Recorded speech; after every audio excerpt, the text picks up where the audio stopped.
We're gonna talk about the movie The Matrix Reloaded। ये movie मेरी series matrix का second part है। तो इसे स्टार्ट करने से पहले आपको पहली मूवी के कुछ ब्रीफ्स दे देता हूँ ताकि आपको इस मूवी को समझने में थोड़ी और ज्यादा आसानी हो। मैट्रिक्स, जिसे कि हम मायाजाल भी कह सकते हैं, इसमें बताया गया है कि कैसे मशीनें इंसानी दुनिया पर कब्जा कर लेती है और इंसानों को अपने काबू में रखने के लिए उन्होंने एक कंप्यूटर प्रोग्राम को बनाया है और इसी कंप्यूटर प्रोग्राम को ही हम मैट्रिक्स कहते हैं। बेसिकली मैट्रिक्स को हम एक वर्चुअल वर्ल्ड भी कह सकते हैं, जो कि रियल वर्ल्ड के बिल्कुल अपोजिट होता है। ये पूरा वर्चुअल वर्ल्ड हमारे माइंड में चलता है। मशीनों ने सभी इंसानों के दिमाग को इस प्रोग्राम से जोड़कर इस मैट्रिक्स के वर्चुअल वर्ल्ड में कैद किया हुआ है। यहाँ पर सभी इंसानों को ऐसा लगता है कि वो सब कुछ अपनी असली दुनिया में जीकर नॉर्मली अपना टाइम स्पेंड कर रहे हैं, पर असल में वो सब लोग एक कंप्यूटर प्रोग्राम में फंसे हुए हैं जो कि बिल्कुल असली दुनिया जैसा लगता है। और इसी के साथ में इस मूवी की एक्चुअल स्टोरी स्टार्ट होती है, जहाँ पर हम देख पाते हैं ट्रिनिटी को, जो कि इस बार एजेंट से बचकर भाग रही होती है। तभी वो भागते भागते एक बिल्डिंग में पहुंच जाती है जहाँ पर उसका पीछा कुछ एजेंट कर रहे होते हैं, मगर उनसे बचने के लिए ट्रिनिटी पास ही की खिड़की ग्लास को तोड़कर वहां से कूद जाती है। हालांकि वो एजेंट भी उस पर काफी गोलियां चलाता है, ट्रिनिटी भी उस पर गोलियां चलाती है, मगर एजेंट की गोली से लग जाती है। तभी इस कहानी के लीड कैरेक्टर यानी कि नियो की आंख खुल जाती है, यानी कि ये सब कुछ उसका एक सपना था, जिसमें उसने ये देखा कि ट्रिनिटी को किसी एजेंट ने गोली मार दी है। लेकिन सच्चाई तो ये थी कि ट्रिनिटी इस वक्त भी उसके साथ नहीं होती है। जहाँ पर वो उससे पूछती है कि आखिर तुम इतने परेशान किस बात से हो, तो नियो उसे अपने सपने के बारे में बताता है, जिसमें उसने ट्रिनिटी को मरते हुए देखा और बताया कि एक एजेंट तुम्हें शूट कर रहा था।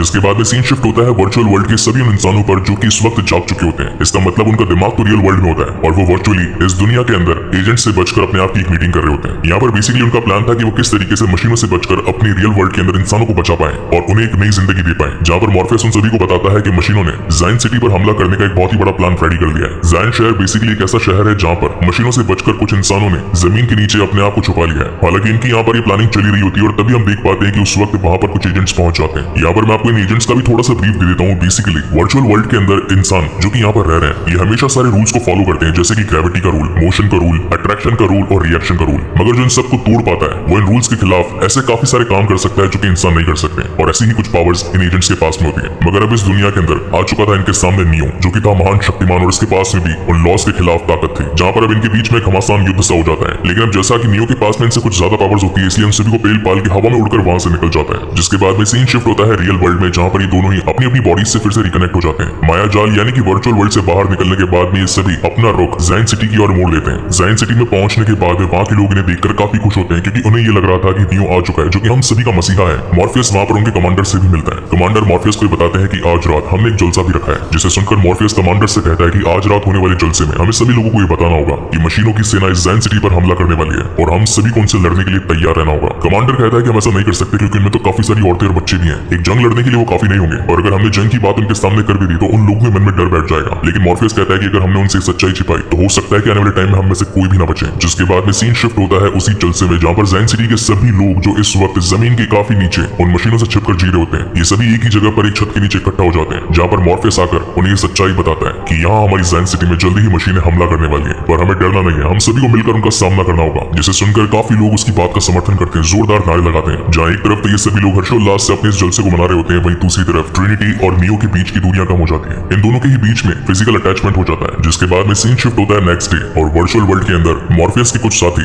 एजेंट से बचकर भाग रहे होते हैं, और हर बार जैसे ये टेलीफोन की बूथ के पास पहुंचकर कॉल के थ्रू अपने आप को ट्रांसपोर्ट कर लिया करते थे, वैसा ही इस बार भी करते हैं। मगर तब तक वहां पर एक एजेंट पहुंच जाता है, और ये होता है एजेंट स्मिथ, जो कि लास्ट पार्ट के अंदर मारा गया था। अब ये जिंदा क्यों है और यहाँ तक कैसे पहुंचा, इसके बारे में मैं आपको आगे इस कहानी में बताऊंगा, जहाँ पर हम देख पाते हैं कि इस वक्त उसने उस दूसरे शख्स को उंगली करके उसे पूरी तरह अपने जैसा बना लिया होता है। यानी कि अब इस एआई के अंदर इतनी पावर आ चुकी होती है कि वर्चुअल वर्ल्ड के इंसानों को भी सेम टू सेम अपनी तरह कॉपी कर सकता है। वहीं पर सीन शिफ्ट होता है जायन सिटी में, जहाँ पर अब नियो और उसकी टीम फिर से अपनी लोकेशन पर जाने लगते हैं, जो कि जायन सिटी से बाहर होता है। यहाँ पर इनका मेन मकसद था कि रास्ते में आने वाली मशीनों को रोकना। जिसके बाद में इनका पूरा क्रू अपनी ही स्पेसशिप में बैठकर जायन सिटी से काफी दूर निकल जाता है। उनके जाने के बाद में कमांडर ज़ेड काउंसिल के मेंबर्स को कहता है कि हमें यहाँ से मॉर्फियस को यान लेकर जाने की इजाजत नहीं देनी चाहिए थी, क्योंकि हो सकता है कि हमारे ऊपर किसी भी वक्त हमला हो जाए, जिसके बचाव में ये यान हमारी मदद कर सकता था। मगर काउंसिलिंग हेड उनसे कहता है कि तुम चिंता मत करो, वो लोग जल्दी ही आ जाएंगे। बेसिकली इस वक्त तक नियो को ये बात समझ में आ चुकी थी कि मशीनों की तादाद उनसे कई ज्यादा है, और अगर सभी मशीनों को इंसानों पर हमला करने से रोकना है तो क्यों ना उनके एक्चुअल बॉस से जाकर बात करी जाए। और यही रीजन था कि नियो ने अपने क्रू मेंबर्स को जायन सिटी से निकलने के ऑर्डर्स दे दिए थे। जहाँ पर हम देख पाते हैं कि नियो ने अगेन अपने माइंड को वर्चुअल वर्ल्ड से कनेक्ट करके अपने आप को मैट्रिक्स में पहुंचा दिया होता है। जहाँ पहुंचने पर वो सबसे पहले मुलाकात करता है ऑरेकल से।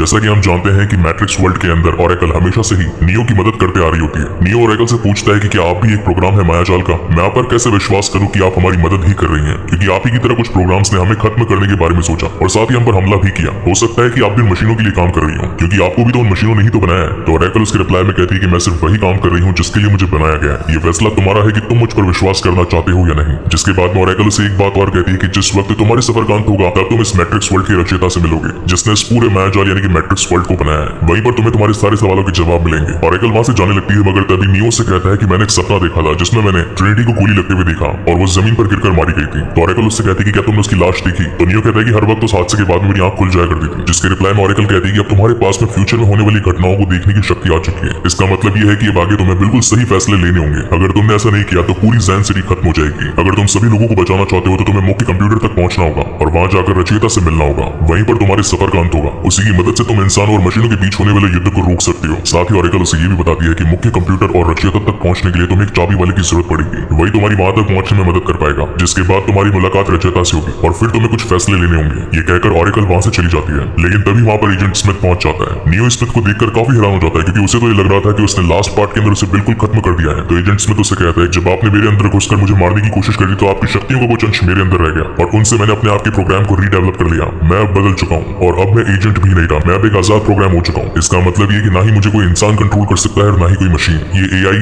मेरी खुद की तरफ से चलता है। हालांकि नियो इन बातों को समझ नहीं पाता कि एजेंट उससे कहना क्या चाहता है। वो उसे अपने रास्ते से हटने के लिए कहता है, लेकिन तभी हम देख पाते हैं कि वहां करीब 100-150 सेम टू सेम दिखने वाले एजेंट्स पहुंच जाते हैं और फिर शुरुआत होती है इस मूवी की one of the best fight की, जहां पर नियो एक एक करके उन सभी एजेंट्स को धूल चटा रहा होता है। वेल यहाँ पर सारे एजेंट्स में से कड़ी टक्कर देते हैं, लेकिन अब जैसा कि नियो महान शक्तिमान द चूजन वन बन चुका होता है तो उसके सामने ये सब कहां टिकने वाले थे और वहीं पर वो उड़ उड़ के सभी को पेल रहा होता है। मगर तभी हम देख पाते हैं कि उन एजेंट्स की तो गिनती कम हो ही नहीं रही है, वो तो धीरे धीरे करके और ज्यादा बढ़ते जा रहे हैं। अगर 100 उसके रास्ते से हटते हैं तो 200 पहुंच जाते हैं और अगर 200 हटते हैं तो उसके सामने 400 पहुंच जाते हैं। इतने सारे एजेंट्स के होने की वजह से वहां पर नियो धीरे धीरे हार मानता हुआ नजर आता है, जिसके बाद में खुद एजेंट स्मिथ आकर उसकी बॉडी को भी एक्वायर करने के बारे में सोचता है क्योंकि उसने ये सारे एजेंट सभी के शरीर में उंगली करके अपने आप की जैसे रिक्रिएट करे होते हैं। वो नियो के साथ में भी यही करता है, मगर हम देखते हैं कि नियो फिर से अपनी बॉडी को रीजनरेट कर लेता है और वापस से अपने रियल वर्ल्ड में पहुंच जाता है। ट्रिनिटी उससे पूछती है कि तुम इतना हैरान क्यों लग रहे हो? तो नियो से बताता है कि वर्चुअल वर्ल्ड के अंदर काफी सारे एजेंट स्मिथ जैसे दिखने वाले एजेंट्स पहुंच चुके हैं। हो सकता है कि मैट्रिक्स वर्ल्ड का कोई ग्लिच हो, मगर ये हम सबकी जान ले सकता है क्योंकि हमें तो पहले सिर्फ एक एजेंट से डर था, अब तो वहां पर काफी सारे एजेंट्स हो चुके हैं। हालांकि ऐसा होते हुए उसने पहले कभी नहीं देखा था। स्मिथ ने किसी तरीके से लोगों को बदलकर अपने हमशक्ल बनाने का तरीका ढूंढ लिया है। मॉर्फियस उससे पूछता है कि तुमने ऑरेकल से बात करी, आखिर उन्होंने तुम्हें क्या बताया? तो नियो मॉर्फियस को बताता है कि उन्होंने मुझे किसी चाबी वाले से मिलने के लिए कहा है, जिसके बाद में अब ये सभी लोग वापस से वर्चुअल वर्ल्ड के अंदर जाकर एक शख्स से मिलने के लिए पहुंचते हैं जिसका नाम होता है मैरोविन जिन, और ये वही शख्स होता है जिसने चाबी वाले को अपनी कैद में रख रखा होता है। नियो से कहता है कि हमें चाबी वाले की जरूरत है, मुझे उस तक पहुंचा दो। तो मैरोविन जिन उसकी बात नहीं मानता, उसे वापस से यहाँ से जाने के लिए कह देता है। हालांकि नियो वहां से जाना तो नहीं चाहता था, मगर वो यहाँ पर वर्चुअल वर्ल्ड में आम इंसानों के बीच में झगड़ा भी नहीं करना चाहता था, इसलिए वो मॉर्फियस और ट्रिनिटी के साथ में वापस से जाने लगता है। मगर तभी उसके रास्ते में मैरोविन जिन की वाइफ आ जाती है और वो उसे कहती है, मैं तुम्हें जानती हूँ, मुझे ऐसा लगता है कि शायद मैं पहले तुमसे कभी मिल चुकी हूँ, मैं इस काम में तुम्हारी मदद कर सकती हूँ, मगर इसके बदले तुम्हें हर्जाना चुकाना होगा। तो नियो कहता है कि वो क्या हर्जाना होगा? तो उसकी वाइफ कहती है कि तुम्हें मुझे ट्रिनिटी के सामने किस करना होगा। हालांकि ट्रिनिटी को इस बात को सुनकर काफी ज्यादा गुस्सा आता है क्योंकि वो तो नियो से प्यार करती थी, मगर अब नियो के पास में और कोई चारा भी नहीं होता है क्योंकि उसे चाबी वाले की सख्त जरूरत थी। उन दोनों के ही बीच में किस होता है, जिसके बाद में वादे के मुताबिक उसकी वाइफ उन्हें चाबी वाले के पास तक पहुंचा देती है। मगर तभी वहां पर मैरोविन जिन और उसके काफी सारे गार्ड्स पहुंच जाते हैं, जहां पर नियो अपने साथियों को कहता है कि आप लोग इस चाबी वाले को लेकर यहाँ से निकलो, इन सभी को मैं देखता हूँ। जिसके बाद में अगेन हमको यहाँ पर एक बहुत ही तगड़ा फाइटिंग सीक्वेंस दिखाया जाता है, लेकिन इस फाइट के अंदर एक ट्विस्ट था। यहाँ पर हम देख पाते हैं कि मैरोविन जिन की गार्ड्स के अंदर वो लोग भी शामिल थे जो कि बाकी इंसानों से काफी ज्यादा अलग थे। उनमें शामिल थे घोस्ट, वैम्पायर्स और एजेंट्स जैसी ही ताकत रखने वाले कुछ अलग प्रोग्राम्स। अब यहाँ पर नियो भी एक बेसिकली महान शक्तिमान होता है, इसलिए वो भी उनका तगड़ा सामना करता है। मगर चालाकी से मैरोविन जिन के लोग नियो को एक अलग ही जगह पर दरवाजा खोलकर पहुंचा देते हैं जो कि शहर से करीब 500 किलोमीटर दूर होता है, इसलिए नियो को वापस से उड़कर अपने शहर में आना होता है। वहीं पर सीन शिफ्ट होता है ट्रिनिटी, मॉर्फियस और साथ ही चाबी वाले पर, जहाँ पर ये तीनों ही मैरोविन जिन के लोगों से बचकर भाग रहे होते हैं। जहाँ एक तरफ तो वो गार्ड्स इनका पीछा कर रहे थे, वहीं इस वक्त तक अब शहर के अंदर एजेंट्स भी उनका पीछा करना चालू कर देते हैं, यानी कि दो मुसीबतें एक साथ। यहाँ पर हमें एक अच्छा खासा कार चेजिंग सीन दिखाया जाता है। हालांकि यहाँ पर कई बार एजेंट्स और साथ ही मैरोविन जिन के गार्ड्स के बीच में भी आमना सामना हो जाता है, मगर एजेंट्स कैसे तैसे करके मॉर्फियस तक पहुंच जाते हैं, जहाँ पर अब मॉर्फियस खुद एजेंट्स के साथ में फाइट करता है। मगर जैसा कि वहां पर वो घोस्ट जिन्हें कुछ भी नहीं हो सकता था, इसलिए वो सामने के ट्रक में बैठकर उनके ट्रक को एक जोरदार टक्कर देता है, लेकिन उसी वक्त वहां पर नियो पहुंच जाता है और ब्लास्ट के जस्ट कुछ ही मोमेंट पहले ही मॉर्फियस और उस चाबी वाले को लेकर वहां से निकल जाता है। वहीं पर सीन शिफ्ट होता है जैन सिटी में, जहां पर अब कमांडर अपने सभी सोल्जर्स को रेडी कर रहा होता है और बताता है कि करीब 9 घंटों में सारी मशीनें जैन सिटी में पहुंचकर हमला कर देगी, इसलिए हम सभी को उनसे लड़ने के लिए तैयार रहना होगा। यहाँ चाबी वाला मैट्रिक्स वर्ल्ड के अंदर नियो को रचयिता तक पहुंचने का रास्ता बताता है और कहता है कि उसके सामने का दरवाजा सिर्फ 5 सेकंड तक ही खुला रहेगा, तुम्हें काफी स्पीड में वहां तक पहुंचना होगा। तो नियो कहता है कि वो सब आप मुझ पर छोड़ दीजिए,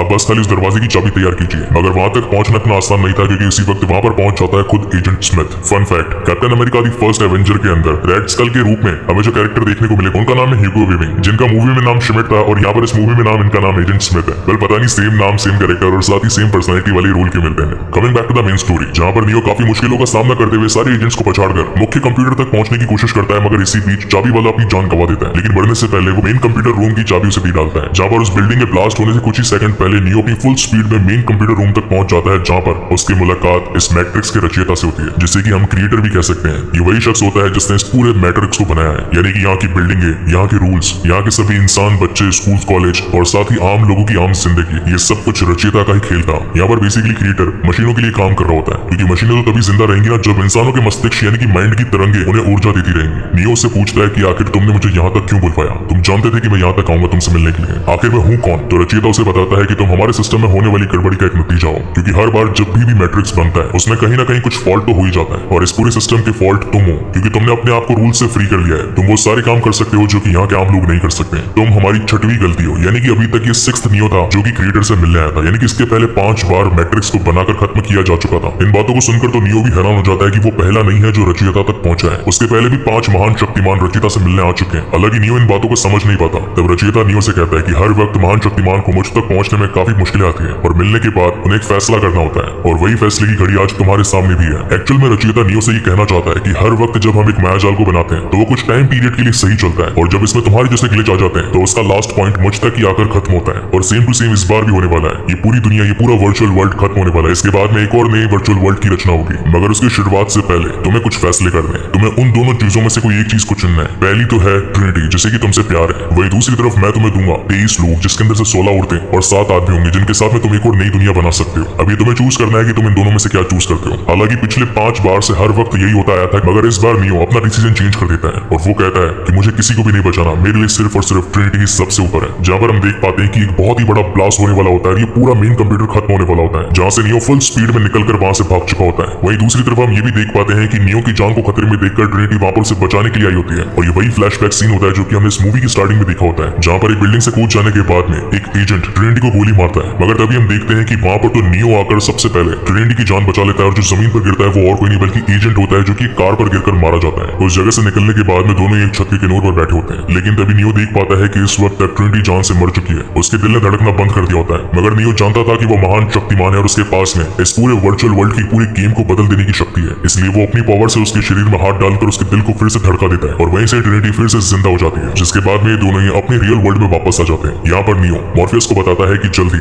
सभी मशीनें 24 घंटों में ज़ाइन सिटी पर हमला करेंगी, हमें उन्हें रोकना होगा। मगर तभी कुछ मशीनें अपने टाइम बॉम्ब को उन्हीं के जहाज पर फेंक देती है, जिसकी वजह से उनके जहाज को काफी ज्यादा नुकसान पहुंचता है, और ये लोग अपने जहाज से उतरकर वहां से भागने की कोशिश करते हैं। इस वक्त तक उनके पीछे काफी सारी मशीन्स पड़ चुकी होती हैं, लेकिन तब नियो सोचता है कि मुझे भागना नहीं, मुझे इन सभी का सामना करना है, और वो उन सभी के सामने एक ढाल बनकर खड़ा हो जाता है और अपने एक हाथ से उन सारी मशीन्स को वहीं पर रोक देता है। लेकिन ऐसा करने पर उसके शरीर से काफी सारी शक्ति चली जाती है और वो वहीं पर गिर जाता है। हालांकि ऐसा करने पर नियो ने उन सभी की जान तो बचा ली थी, मगर खतरा इस वक्त भी टला नहीं होता है। जब नियो को शिप में वापस लेकर आया जाता है तो पता चलता है कि नियो तो कोमा में चला गया है। वहीं दूसरी ओर हम उस शख्स को भी देखते हैं जिसका शुरुआत में एजेंट स्मिथ ने अपनी बॉडी के साथ में ट्रांसप्लांट कर दिया होता है, और इसी तगड़े सस्पेंस के साथ में ये शानदार मूवी यहीं पर खत्म होती है। सो गाइस, क्या होगा इसके नेक्स्ट पार्ट में? क्या इस बदले हुए शरीर का ट्रांसप्लांट एजेंट स्मिथ इन सभी को जान से मार डालेगा, या फिर 24 घंटों में जो मशीनें ज़ाइन सिटी पर पहुंचने वाली है वो उस पूरी सिटी को ही खत्म कर देंगे, या फिर महान शक्तिमान फिर से उठ खड़ा होगा और उन सभी को धूल चटा देगा? तो इन सभी सवालों के जवाब पाने के लिए बने रहिए मेरे साथ, क्योंकि इसका अगला पार्ट मैं जल्दी अपने चैनल पर अपलोड करूंगा। सो तब तक के लिए keep watching and stay safe, and one more time guys, thank you very much for watching this long video. मिलते हैं अगली